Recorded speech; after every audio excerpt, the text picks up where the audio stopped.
Estamos viviendo una segunda guerra fría. Bienvenidos a Oasis Asesoría Financiera. Mi nombre es José Luis Manjarres. Y resulta que la Guerra Fría fue un periodo histórico que vivimos de 1947 a 1991. Fue un conflicto político, económico, social, militar también, y ideológico y informativo. Entonces, en ese sentido, pues se parece mucho a lo que estamos viendo actualmente. En ese entonces, la Guerra Fría, de un lado estaba Estados Unidos y los países pues alineados a él, que pues eran los países considerados de primer mundo, capitalistas principalmente, y del otro lado estaba la Unión Soviética, con los países alineados a la Unión Soviética, las repúblicas socialistas soviéticas, que eran 15, y otra serie de países que estaban del lado de la cortina de hierro, ¿no? Polonia, Rumanía, Alemania del Este, etcétera, ¿no? Entonces eran varios. Los países que estaban aliados a Estados Unidos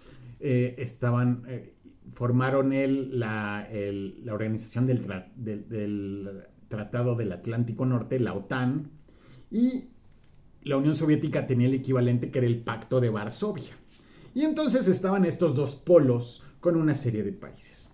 Y entonces este periodo de Guerra Fría se caracterizó porque pues había una escalada de carrera armamentista, tenían bombas atómicas los dos, y estábamos siempre pues cerca o a veces más cerca, a veces un poco menos, pues de que estallara una tercera guerra mundial, o por lo menos teníamos ese miedo en casi todo el tiempo.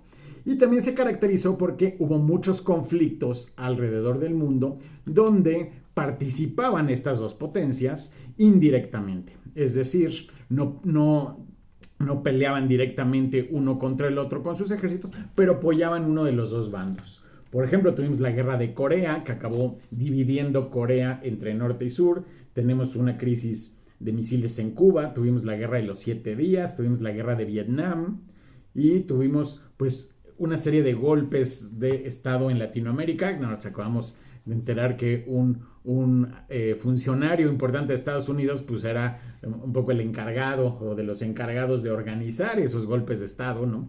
Entonces bueno, tenía estas características, ¿no?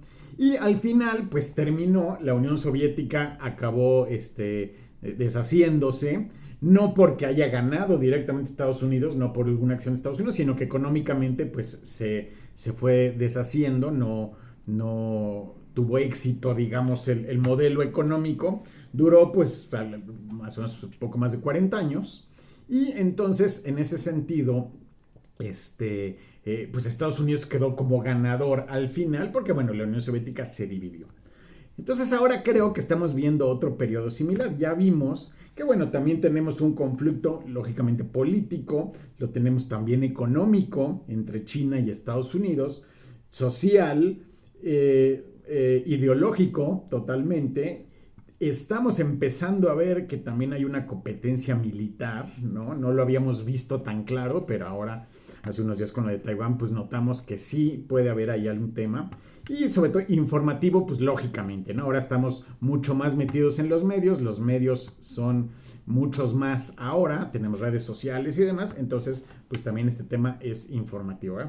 Entonces, y creo que ya vimos los primeros enfrentamientos entre estas dos potencias de forma indirecta, como pasaba en la Guerra Fría anterior. Entonces, en el tema de Rusia contra Ucrania, bueno, pues Estados Unidos y la Unión Europea están apoyando a Ucrania, y China está apoyando a Rusia, ¿no? Entonces ahí estamos viendo que indirectamente pues están compitiendo estas dos potencias.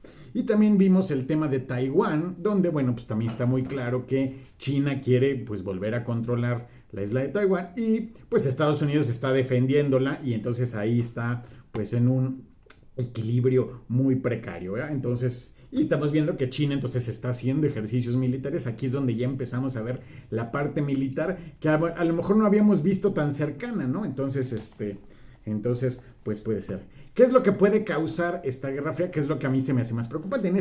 En la Primera Guerra Fría, ¿no? Pues siempre teníamos este miedito, estábamos en algunos momentos sentíamos que estábamos muy cerca de una tercera guerra mundial. Con la crisis de los misiles del Cuba, por ejemplo, creo que estuvimos pues a nada de que hubiera una tercera guerra mundial, ¿no? Entonces, y sobre todo, además de que sea una guerra mundial, pues también tenemos ese miedo de que pueda ser una guerra mundial con armas nucleares, los cuales, bueno, pues ya sabemos que la destrucción que dejan, pues puede ser mucho mayor, ¿no? Al final tuvimos suerte en la Primera Guerra Fría de que no sucedió, al final no se usaron estas bombas atómicas, ¿no? Pero pues al final ahí están y pues se siguen fabricando y se siguen teniendo y se siguen haciendo ejercicios con ellas en algunos casos.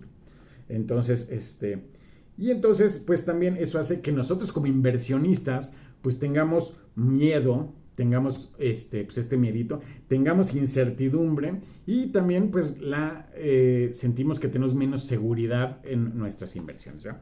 Ahora, ¿qué es lo que yo pienso? Un poco, ¿cuál puede ser la parte pues optimista del asunto, ¿no? Entonces, número uno, que aun cuando China se vuelva la primera potencia mundial y económica, pues tampoco es que Estados Unidos vaya a desaparecer, ¿no? Entonces, inclusive ahora ya no existe la Unión Soviética, pero pues Rusia sigue siendo una potencia importante, ¿no?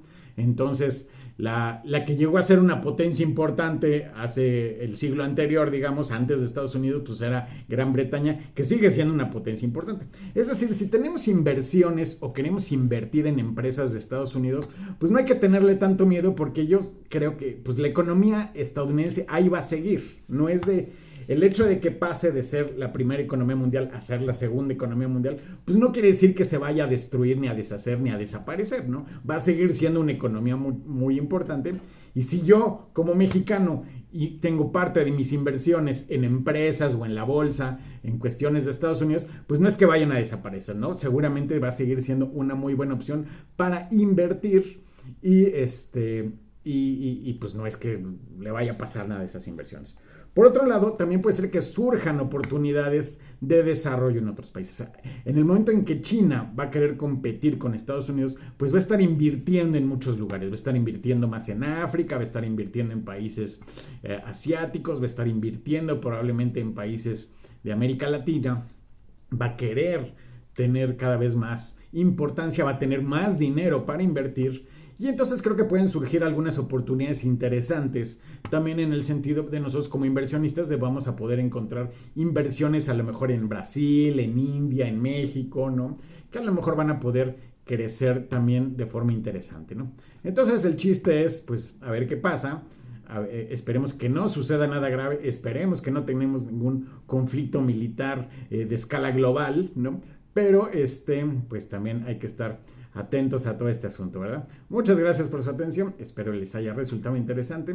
Nos vemos pronto. Hasta luego.